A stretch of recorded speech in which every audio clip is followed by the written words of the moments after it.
Hello, everyone. It's Tom Morgan from The Leading Edge. Today, I am joined by Roshni Daya. One of the really exciting parts of starting Leading Edge has been being introduced to special people and gifted people by other members of the group. Uh, Roshni and I got to know each other a couple months ago, and working with her has been absolutely fascinating. And I felt that she would also have a lot to add to our collective explorations by doing an interview. But first, Roshni, you've had one of those kind of enjoyable normal life to spiritual life transitions that I'm now seeing is so common. So if you wouldn't mind just quickly introducing yourself and a quick programming note, I actually have COVID, so there may be times when my voice goes a bit funny, but I'll have to mute myself. But if anyone's wondering why my voice is dramatically more attractive than usual, this is why. So sorry. With that quick note, Roshni, please introduce yourself to the audience. Hi, Tom. Thank you so much for having me. And it has been really, really lovely to get to know you also. Um, so, my entry into the spiritual world, I think it kind of happened alongside my work in the world of psychology. So, I was a psychologist for a long time. That was my professional career. I was on a spiritual path in my own life for lots of reasons we can get into maybe one day. And at some point, I started to really see that what most humans, if not all humans on the planet, are seeking is freedom from their minds. And psychology doesn't really help you with a way out of that, whereas spirituality does. And so I let go of psychology, fully immersed myself into the spiritual world. And, I have struggled for a long time with what do you call yourself here? But I think I'm a spiritual teacher, a presence teacher, whatever, a person. So that's how it happened. So like, I always try and pose questions as if I was the former me who had like a low threshold for any of this stuff. How do you know you're good at what you do? That's a really, really interesting and beautiful question.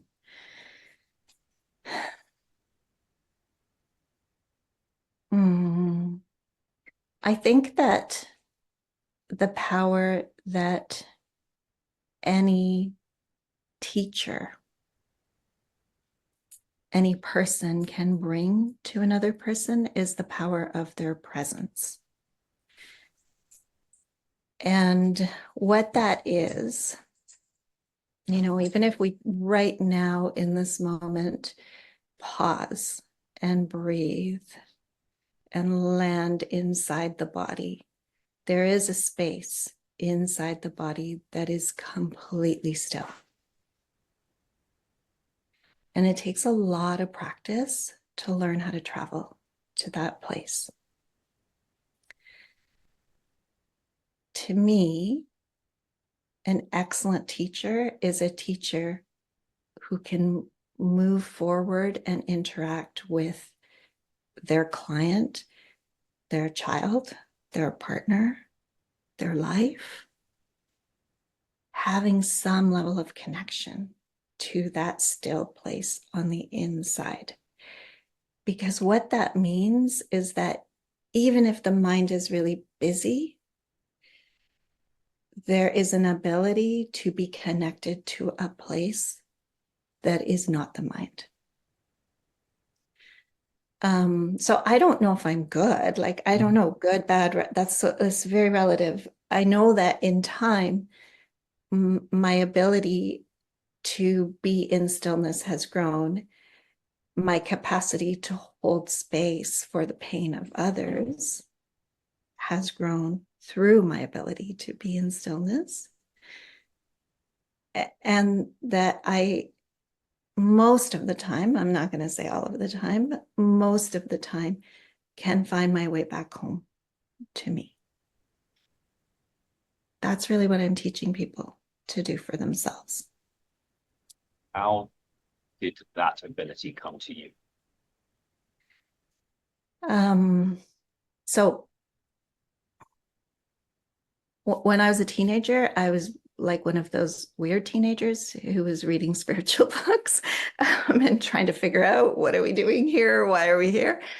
So that's sort of like early life. And then I got very busy in the journey of needing to accomplish stuff because I had to prove my worth to my very abusive family. And so I have 4 degrees. And I have an undergraduate degree, a Bachelor of Science. I have a law degree. I have a Master's of Education, and I have a PhD in applied psychology. So I know a lot about mind busyness. It's not like I was born on this leaf and I'm bringing these teachings to people. I know a lot about that. And at the same time, even through all of that, I have always wanted to understand the something else that I didn't know what it was, but I knew that there had to be. So I did my dissertation in bridging Buddhist philosophy with Western psychotherapy. And that was like around 2000, 2001. And so what I did is I started to look at moments in therapy from the perspective of a Buddhist philosophical lens, not a Buddhist religious lens. Okay, so that was there. Then I went on, before I got married, I went on 2 silent meditation retreats. And then when I was carrying my first child, I went on another silent meditation retreat. So I kind of like have been playing with all of this. Had I been living from that place? No, I just knew about it. And I thought, oh, going to a silent meditation retreat was a wonderful practice that was going to put me ahead in my journey. And then I would promptly come back from the silent meditation retreat and carry on doing everything that I was doing before. And then when my son was 6 and he is 19 now, he developed an autoimmune illness called vitiligo, which is where people lose pigment on their skin. And on the level of like, is this a life-threatening illness? No, it's not. It's not cancer. He wasn't going to die right in front of me. But it was a big deal in my life. And his onset of the autoimmune was massive and rapid. And I was watching his pigment disappear in front of my eyes from day to day. It was like it was lifting off of his skin. And I became an insane mom. I'm going to control everything on this planet that I can control because I'm going to make this stop. So, I was taking him to every, there is no cure for this in Western medicine. So it was every alternative medicine you could find, and I had the diet under control, and I had the everything under control. And there truly, I have to admit, there was a level of insanity in my mind with this.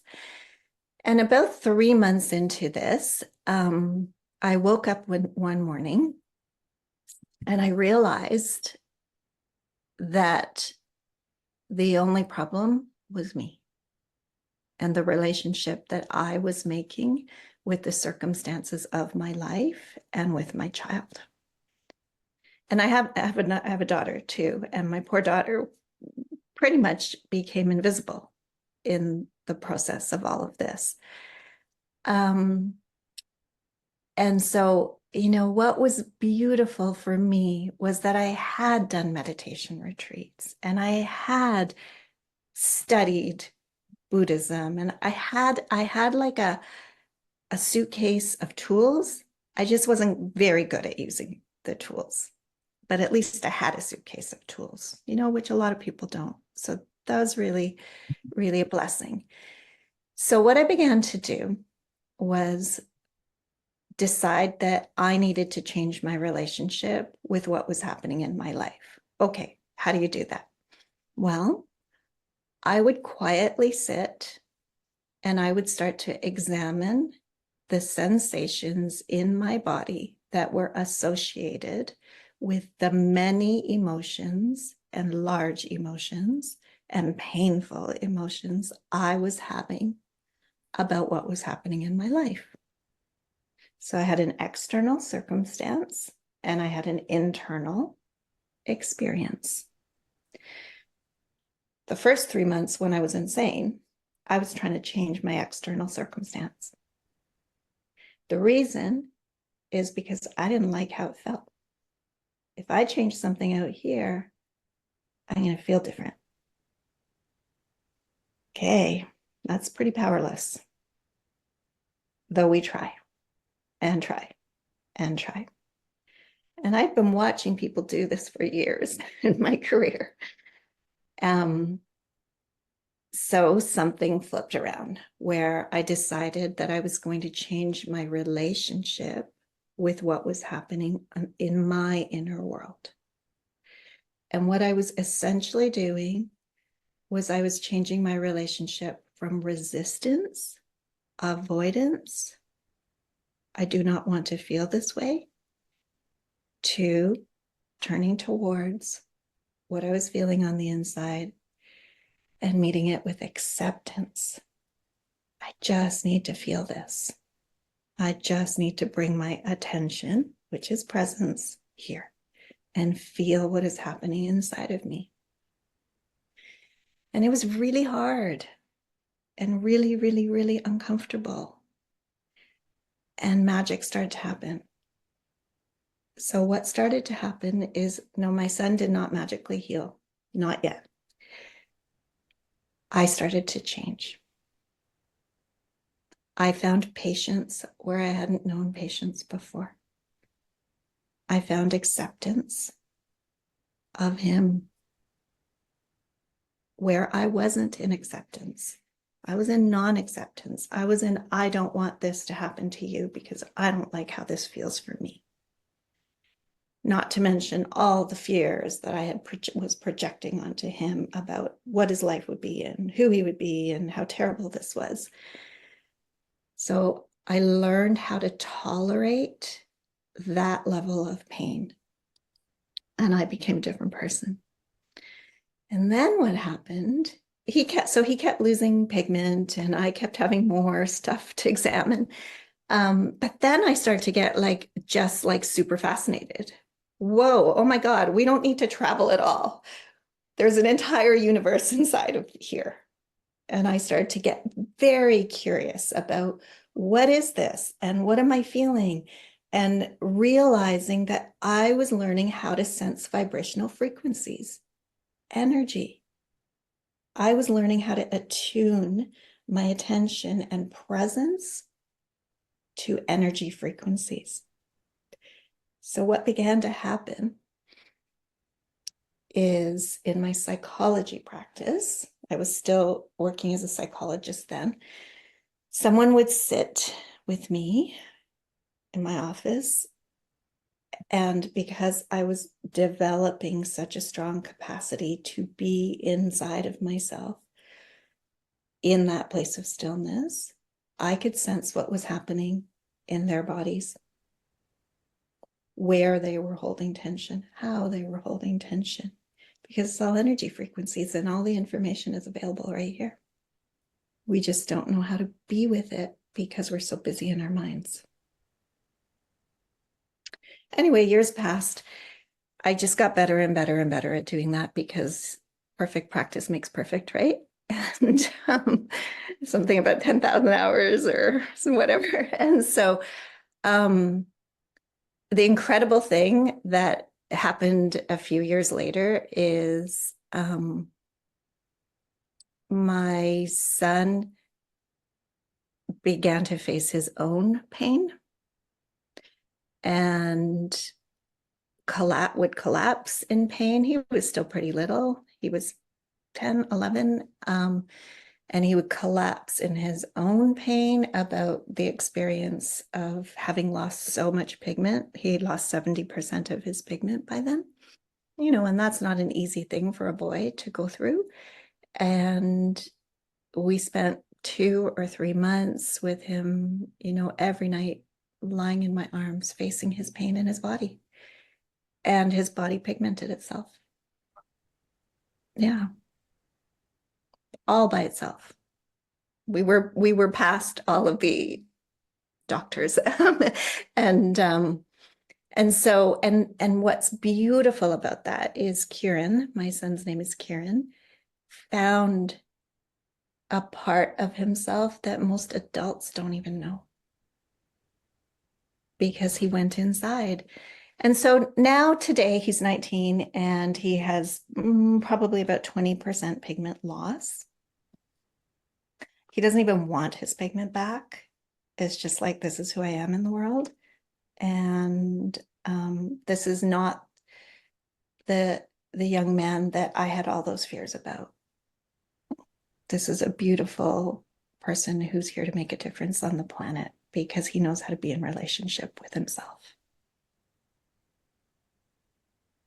Incredible story. Thank you. So I've been very fortunate, because of the crazy life that I've been living for the last few years, to meet a lot of people with a lot of different skills. And I found, speaking to you, you're unusually intuitive in terms of your ability to ask the right question at the right time. Is that something that you felt came through this presence of practice? And how do you feel it in the moment?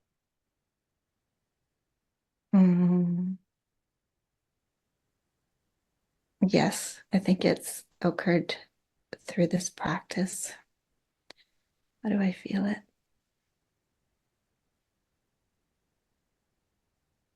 Some energy moves through me.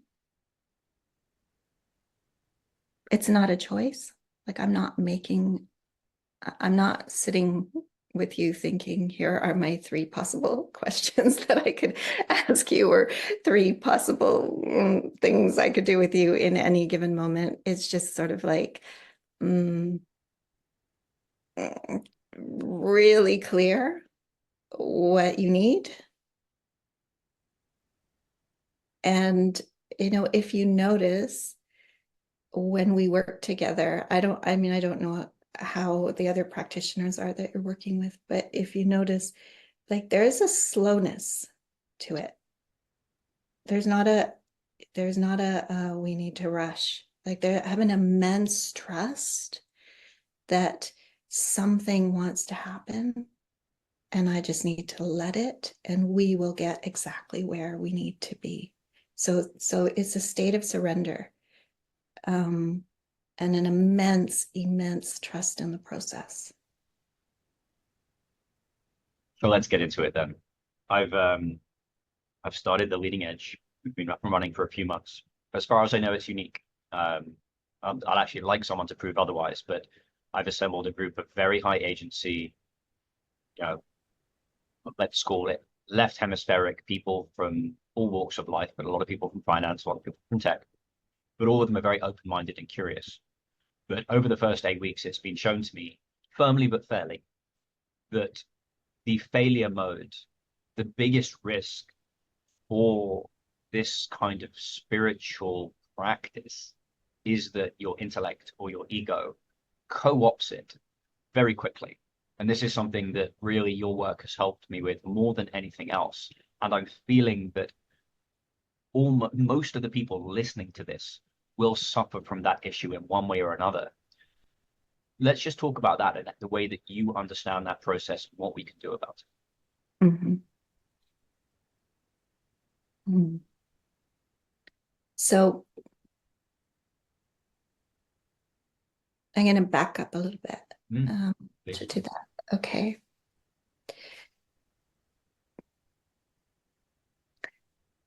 So human beings are, I think I mentioned to you that human beings are the species on the planet that require a tribe for as long as we require a tribe in order to survive. So it's the longest amount of time, right? There are species on the planet that are born walking and knowing how to get food for themselves. We are not. So that's that's beautiful, and also part of where I think things can tend to go astray or askew for us. So what do we need then? We need to belong to our tribe. We need to be accepted by our tribe in order to survive, and we have heard of cultures where if a baby is born the wrong gender, that baby's tossed away. So that's a lack of acceptance for that gender, right? So the very foundation of everything here is I'm born into a family. I need to be accepted by that family, that tribe, in order for me to live. Okay, so now somewhere in the development of my own self and being, and I'm not a neurologist, so I don't know the neurological part of this development. I just know the internal feeling part of it, okay? I need to make myself pleasing to my tribe. So what do? I absorb the conditioning around me. I figure out somewhere inside of myself who I need to be and how I need to be for my tribe to accept me. Okay. Now, the other thing about human beings is not only do we need to survive in a physical way, we also have a deep need for love and acceptance ourselves. So I figure out what I need, how I need to be in order to belong, and I want to be loved and accepted. But what if who I really am isn't what I've been conditioned to be? Then I'm not going to be loved and accepted, and we have a dilemma inside of ourselves. And we're living inside of that dilemma always, okay? It's uncomfortable. It doesn't feel good. And it happens pretty early. Okay. So as a result of this, we become quite externally focused. Here's an outer world. I'm attending to it. I'm aware of that outer world. We also have an inner world. I talked a lot about that in my journey. But we haven't really been taught how to attend to, how to be present, be with our inner world. The way that we navigate that outer world is through our intellect, through our mind. So if you think about, okay, that's the foundation, okay? Lay down the foundation. Now, if you wake up in the morning, or any of your members wake up in the morning, and they look over at their partner. You look over at your wife, and she looks at you in this way. and suddenly you're like, oh shit, something wrong? Okay. That doesn't feel very good, right? There is a moment in there of insecurity and oh, is my life about to fall apart or something? Okay. So outer world event, look at how minuscule that outer world event is. You open your eyes in the morning, you look over at your partner, they look at you in what you perceive to be something that you are unsure of. That's it. That's the outer world event. Okay. Now, every single time there is an outer world event, it is followed by an inner world experience. The inner world experience being, oh, I'm feeling a bit unsafe. I'm feeling insecure. Oh, I'm angry. A whole bunch of cluster of things. Okay. Interrupt me if you have a question. Okay. Now, no one's taught us how to be with this inner world. But what we have been taught is how to distract ourselves or avoid the experience of the inner world. Okay. The number one way of doing that is thinking. I wonder why she's mad at me. I wonder why he's mad at me. I wonder what did I do? Let me think about what I did yesterday that could piss them off. Oh, I should just hurry up and make a cup of coffee and bring a cup of coffee and empty the dishwasher and be perfect so that this feeling, the mind is thinking, trying to solve a problem. Okay. Avoidance strategy number 2. Where's my phone? Hmm. Yeah, that's me. Yeah. Zone out, right? Um, an avoidance strategy number 3, numb. Let me eat something. Let me drink something. Let me give myself a sensation of numbness so I don't have to feel this discomfort. Avoidance strategy number 4. Let me find a way to control the environment. Some people obsessively clean. Avoidance strategy number 5. Create drama. Well, if I'm pissed off, then she can't be pissed off. So, we all know the drama creators, right? So, and then there's number 6, which is putting yourself into a state of shock.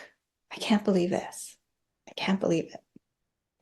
All of those 6 things, and there's probably more, those are just the ones that I kind of have figured out.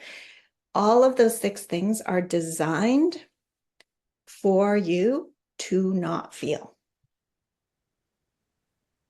because it is uncomfortable to feel and nobody's taught us how to do it, how to be with it. Okay, so now number 1 was overthinking. Okay, so our bigger problem is that when we're smart, we're so good at overthinking.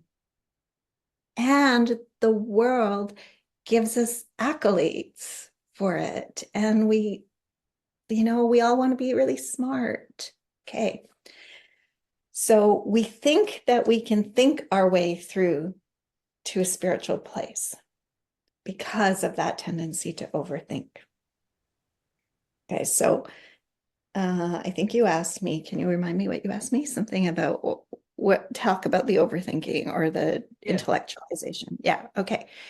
So I'm a person who has spent a lot of time in my life doing that as my survival strategy, and I know it doesn't work. What worked was me going inside.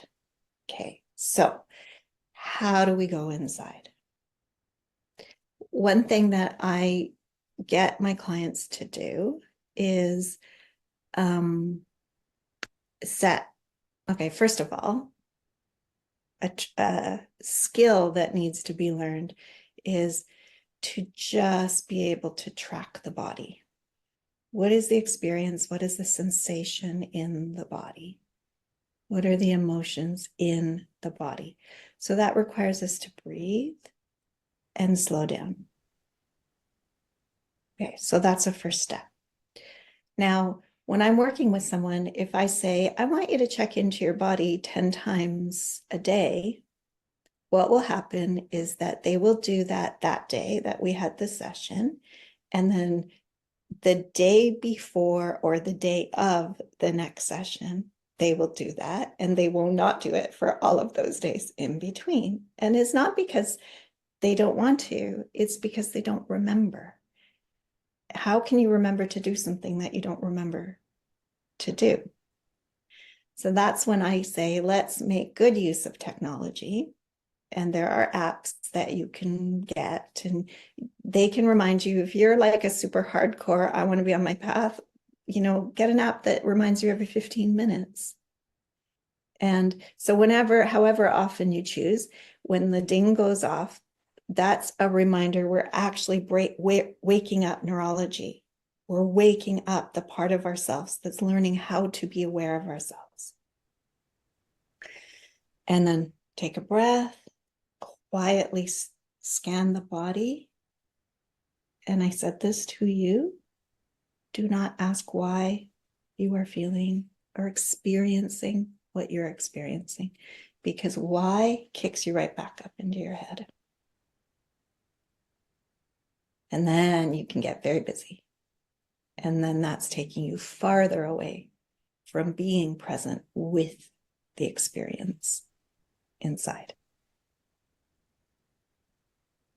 What happens to the pain once you do this for a while?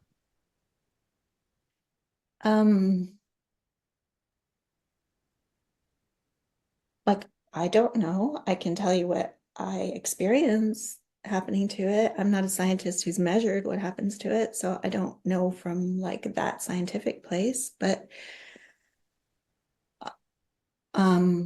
my sense of what happens is tolerance. Your tolerance increases, right? So what does that mean?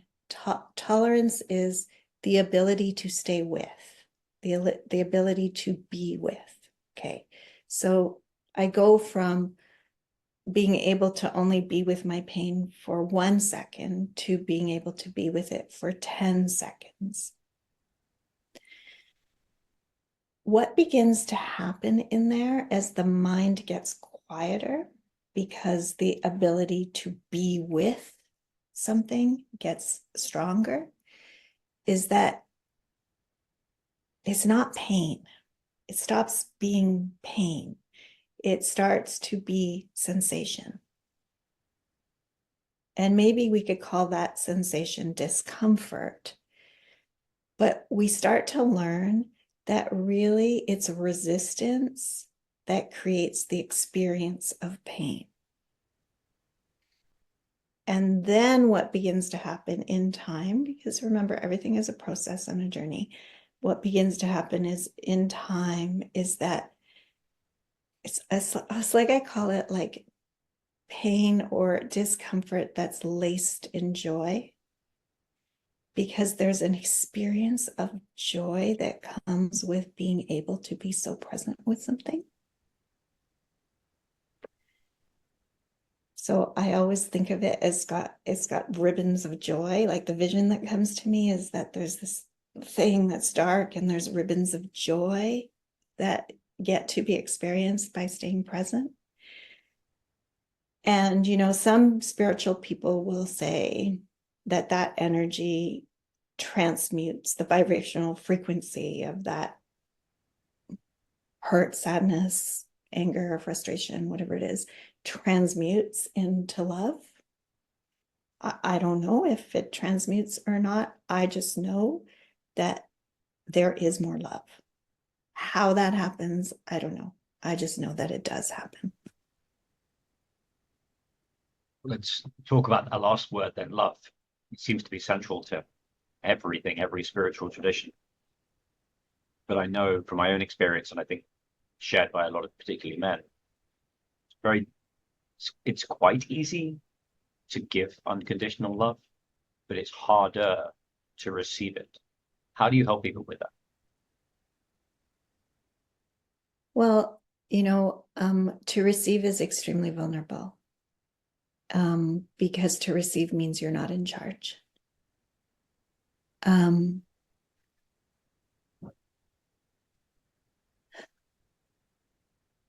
Like now, okay, now this is going to be very philosophical. I hope it makes sense, but vulnerability only exists because of resistance. So, let's make an example.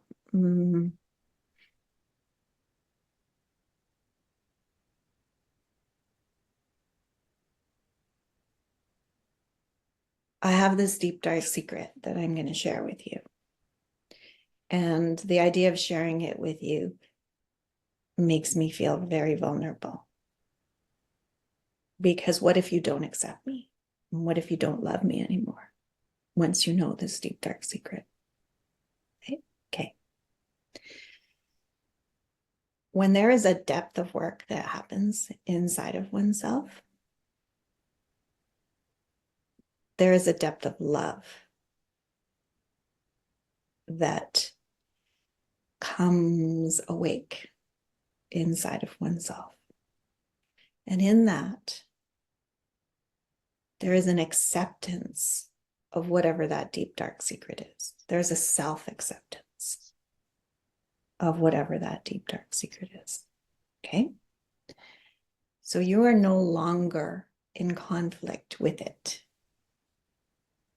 You're one with whatever is in there. There's no ego in that moment. Okay?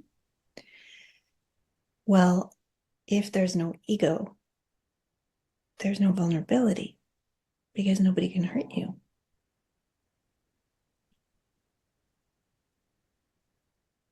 So even if I share my deep, dark secret with you and you don't love me anymore, you haven't taken something from me because I'm okay. I'm whole. I'm in a place of wholeness already. You haven't given that to me by you loving me. I've given that to me by me becoming one with me. It's very abstract. That's like the ultimate of like, there is no vulnerability. Okay, now we're human beings and we live here on this planet and we all have relationship with each other and there is such a thing of vulnerability in this context, okay? So just like I'm talking about for everything else, vulnerability has a sensation associated with it. It's uncomfortable. And so it's the same work. Make relationship with what is. Land inside of the sensation of vulnerability. Stay there, breathe with it, hang out with it, become friends with it. As that begins to occur, the ability to receive opens up. Something you've really helped me with is I think I've regarded my wife and two young children as a delightful distraction from the work.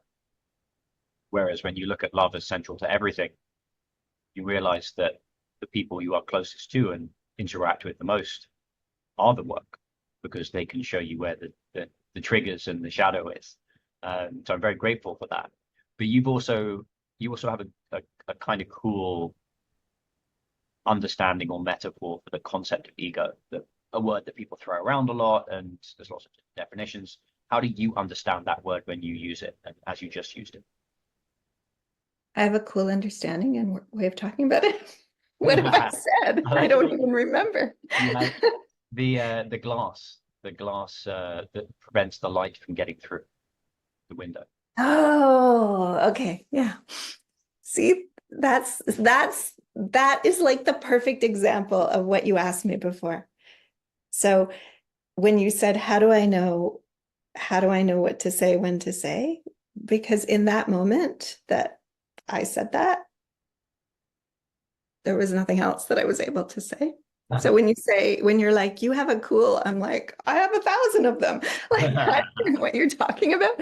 Okay, so it is like a very beautiful way of looking at things, which is that we are all a uniquely beautiful stained glass window. And we are also all the light that is shining through that stained glass window. So the light of essence, the stained glass window is personality. So even if I have no ego, I think ego and personality often get used as one, and maybe they are. I just don't use them that way. I still have to have like, even if I have a person has like hardly any ego at all, you still have preferences, right? I like that style over that style. I like my haircut looking like this over that. Like we're allowed, we're not, this is not about becoming all bland and one the same. We have our own way and style of being in this world. This is the stained glass window. And then we are the light shining through the stained glass window. And what happens to the stained glass window is that it collects dust over time and dirt. And that dust turns into cakey, sticky dirt on that glass. And as a result, the light is always shining, but less of it comes through. The beautiful design of the glass is always there, but less of it is radiant. And so essentially, what are we doing through our presence? Through presence of the discomfort is we're taking out some cleaner and a rag and cleaning off the window. So that's a perfect segue. You may not remember this either, but you've also given me some incredibly good insights into shortcuts. That, you say the ego learns at the same speed as you do. And in the communities that I'm in and around, there are a lot of people taking, to my eyes, what look like shortcuts. And I'm not immune from this mentality either, but things like psychedelics that can get you to a place of alleged spiritual advancement very quickly. What do you think about that? I think there's no such thing as cheats.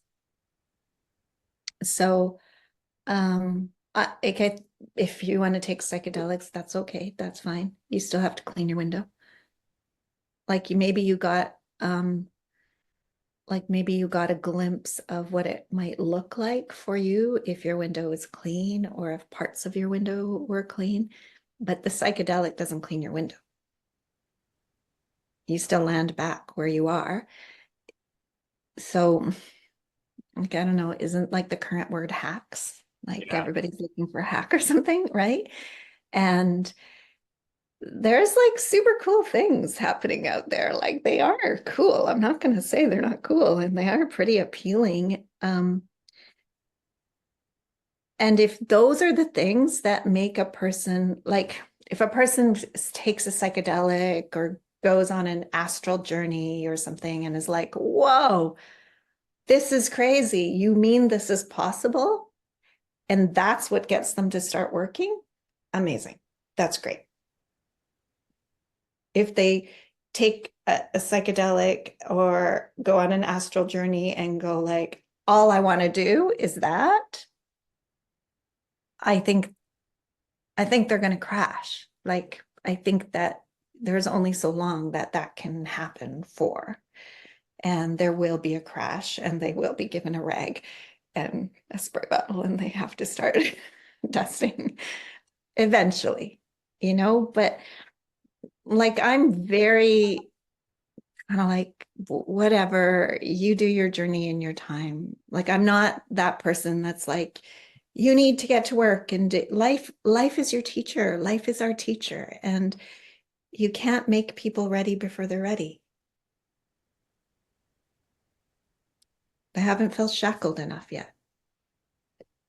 They haven't come to the experience of the possibility of freedom from the insanity yet. They will. Yeah, it's my friend Devin Martin, who's a member of our community and one of the best coaches I know. He wrote a great piece, which was psychedelics can show you the work, they won't do the work. And I think that framing is helpful. So yeah. I'm listening to you. I've never heard you before. I'm really interested in this. Aside from just being a deep student of my presence in the moment, are there any other ways people listening can think about starting this work and starting this inquiry in kind of a practical sense?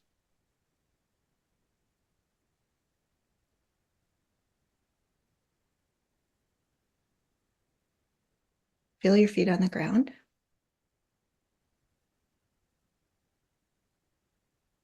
Like, I mean, seriously, feel your feet on the ground. It's really hard to do what you're doing and engage and feel your feet on the ground. I did that for 1 year and nothing else.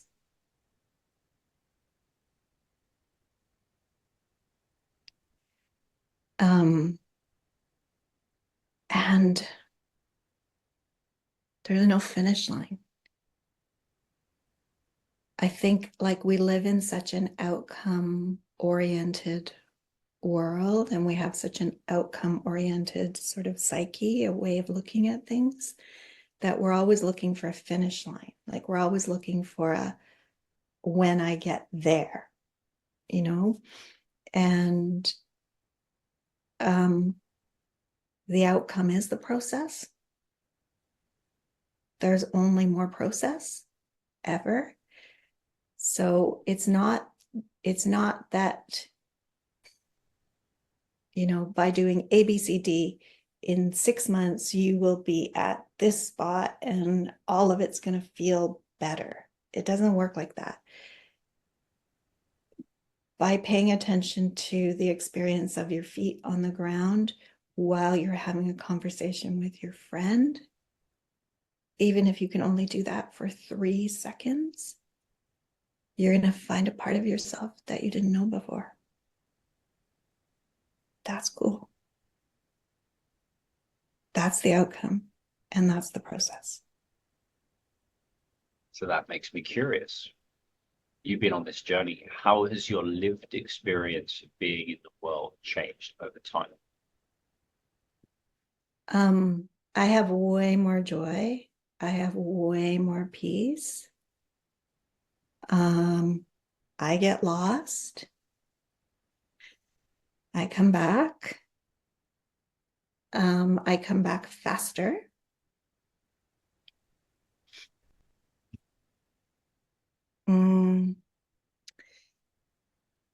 Like what's interesting about it is I think that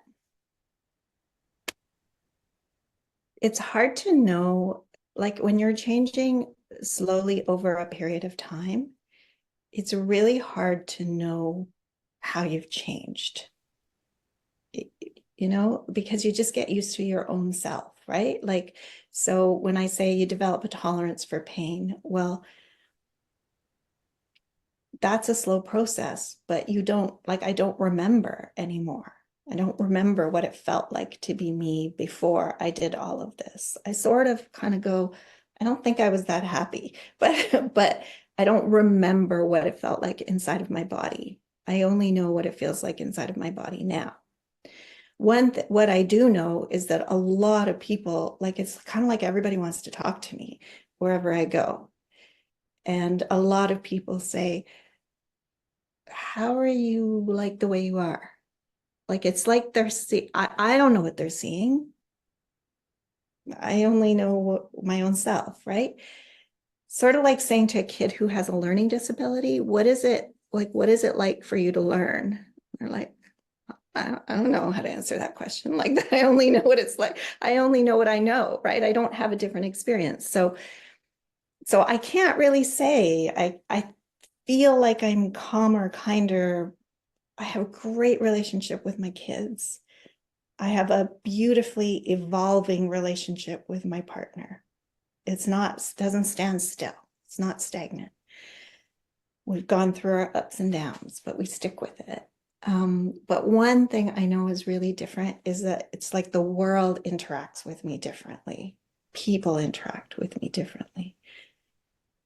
People want to be around me. People are always asking me, like, what do you think about this? Or how, or you know, I was in yoga and somebody said something and I said, oh, I don't know about that. I don't have social media. And she said, of course you don't. Everybody knows you don't have social media. And I never told them, but I think it's because I have like a quietness, a stillness that they can feel, that they're like, oh, of course that would fit. That tracks, as my daughter says, that tracks. So yeah, I don't know, kind of an obscure answer to your question, but It wasn't. It was perfect. Um, Something you said to me yesterday that isn't really a question, but it's more a reflection that it might help people listening is that as a result of this project and community I've started, I felt really called to somatic work. And we had an expert, River Kenner, who came on, and he said the one that had been most transformative for him was Reggie Ray's somatic descent. So that for me was a high signal recommendation. And I've been doing it for the last few days. But you, without knowing anything, called me out which was that basically, as I'm doing it, as I feel something kind of unusual in my body, my brain goes, "Oh, I wonder what that is. Is that childhood trauma? Is that my dislocated shoulder? Is that something from jujitsu?" And I'm straight back up in my head again. And you said something that really resonated with truth, which is A, don't do that, but B, stick in it for a long time, because the explanation you get way down the line is likely to be true rather than whatever narrative you're putting on it in the moment. Is that like a correct interpretation of what you were saying? Mm-hmm. Yeah, I think that is like such an important thing to sort of keep with you, um, because it's like always like our mind wants to know everything, and but in its desire to know, we are also then constricted by the limitations of our mind. And the mind cannot then expand. However, if we stay inside of an experience and are able to, it's almost like the word that comes to me now is like suspend the mind, not fight the mind, but just sort of suspend it, kind of like go, yeah, okay, the mind's there. I know it's there. I'm not going to be without mind, right? But stay in the experience with a suspension of mind and breathe and tolerate the discomfort. Somewhere later, an understanding will occur, and that understanding is on the outside of the current limitations of the mind. And we would never have been able to get there if we continued to allow only our minds to lead us. I just have this sense whenever you're talking of just like your container getting larger and larger and more expansive and holding more and more. And that it doesn't seem like your brain or your mind can lead that process. It cannot. Cannot. That's the trick. Like, if there's one thing, I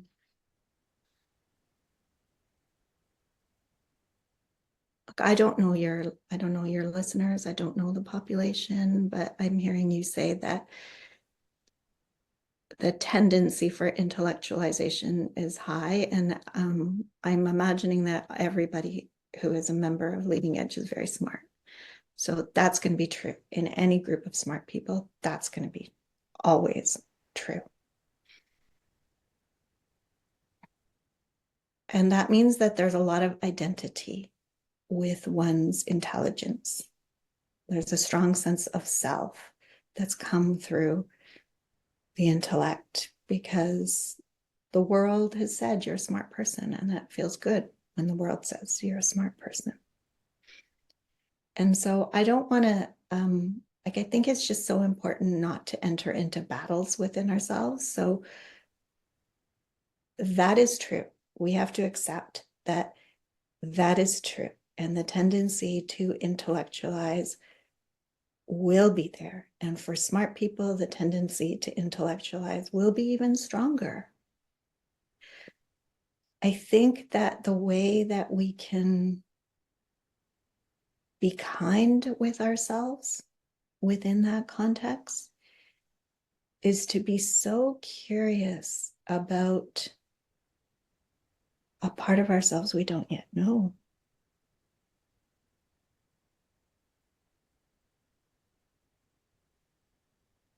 So we're coming up on time, and I can't sit here with someone that's highly intuitive, not ask them if there's something they want to say that I haven't asked or something they feel they have to say.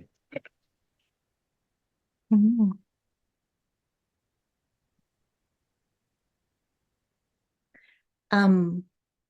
I think what you're doing is incredible. And I think that it's extremely courageous of you, Tom, to challenge your members in the space where their identity is strongest. I think a lot of people would go along with intellectualizing because if you let your members do that, they're going to like you because it's what they like to do, right? So I have a lot of respect for you that you're broadening your perspective and allowing yourself to challenge yourself, and in the process of challenge other people too, that the easy way may not be the easy way. It may be the obstacle way. So awesome. You're awesome for doing that. That's amazing.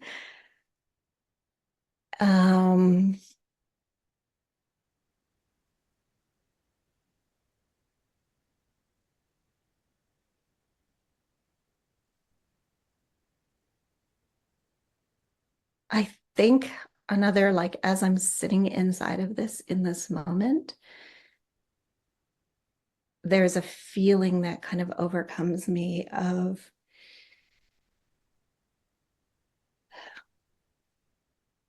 that maybe it's like a doorway for the members of Leading Edge, which is that when you feel your body soften, that's probably a good sign.